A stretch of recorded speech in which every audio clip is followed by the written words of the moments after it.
Bonjour, bonsoir. C'est la quatrième partie du thème La dualité nord-sud en Haïti, héritage colonial et disparité jusqu'à l'occupation américaine de 1934. Je poursuis avec le sous-titre La question idéologique et je vais parler du militarisme, du mulâtrisme et du libéralisme. Le militarisme. L'indépendance d'Haïti est un fait militaire. En retour, les militaires détiennent le contrôle des rouages administratifs et le choix du président haïtien leur revient de droit, sauf Michel Aurès, 1913-1914, qui a été un président civil. Ils ont institué en Haïti un pouvoir militaro-oligarchique où le régionalisme et le mysticisme contribuent au maintien de la dictature. Le militarisme est plus favorable aux généraux noirs et peu instruits, qui font peu de cas des droits de l'homme quand leur pouvoir est menacé. Cruel, cynique et corrompu, aucun général-président ne supporte un ministre compétent qui jouit d'un leadership au sein de son gouvernement. C'est le cas des ministres de l'Instruction publique, Honoré Ferry, Édouard Francisque, etc. Le militarisme haïtien n'a pas su empêcher l'application de la politique de la canonnière dont Haïti est victime des pays européens et américains au XIXe siècle. Le mulâtrisme. En 1915, le militarisme est succédé par le mulâtrisme qui a négocié un gouvernement civil avec l'occupant américain. Contrairement au régime militaire au Nicaragua et en République dominicaine. C'est par le biais du Parlement que les mulâtres accèdent au pouvoir, quoiqu'ils sont aussi des autocrates et pourvus d'un appui étranger.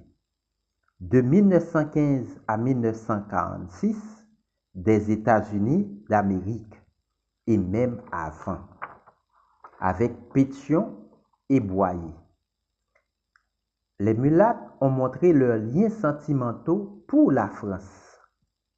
Leur prise de pouvoir a facilité la distribution de terres aux mulâtres. Également, le griffe Fab Nicolas Geffrard a montré son lien sentimental pour la France par le biais du Concordat de 1860, mais aussi les Noirs, Lysius Félicité Salomon, agissent de même.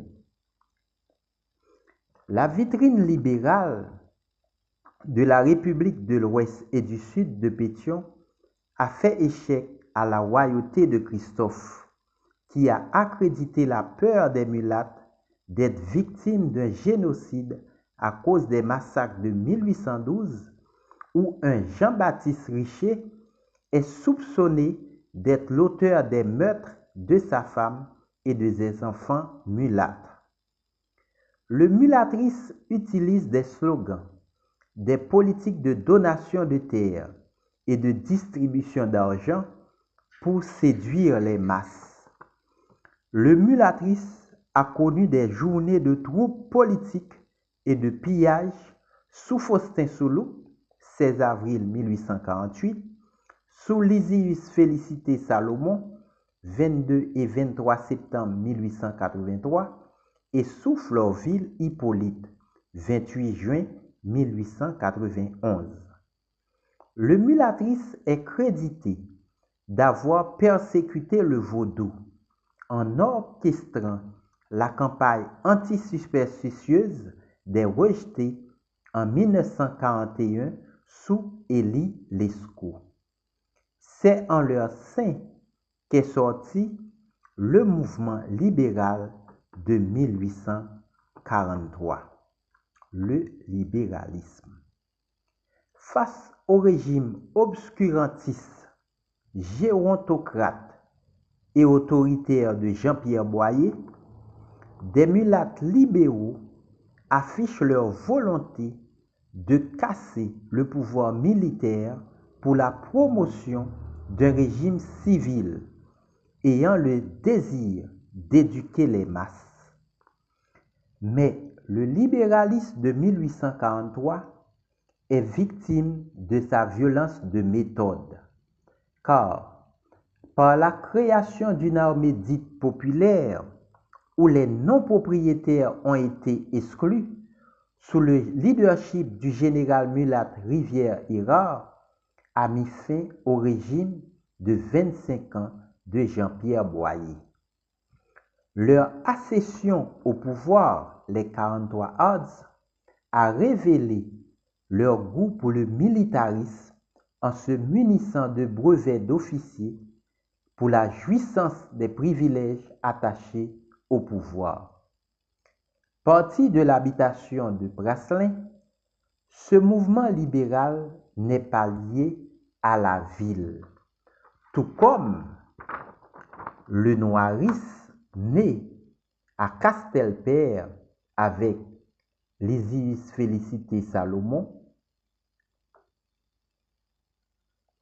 Plus tard, vers les années 1870, prend naissance officiellement le Parti libéral avec Boyer-Basellet, qui a mené une lutte politique au sein du Parlement haïtien de 1870 à 1879, sous Nisaï Saget, Michel Domingue et Boiron Canal. Mais ce mulatte libéral, Boiron Canal, qui a été élu à la place de Boyer-Basellet en 1876, a défendu sa propre cause politique au lieu de l'intérêt du Parti libéral. Et à cause des frictions entre Boiron Canal et Boyer-Basellet, qui a contrecarré son gouvernement au Parlement, malgré c'était l'application de ses propres idées politiques, Boiron Canal a poussé les libéraux baselésistes à la lutte armée qui les a décimés.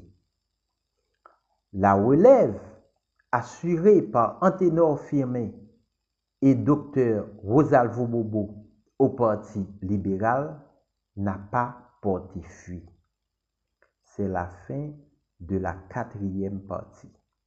Mais il nous reste encore à parler du sous-titre La question idéologique, où on doit parler du noirisme et de la politique de doublure. Abonnez-vous à mon compte YouTube. Merci.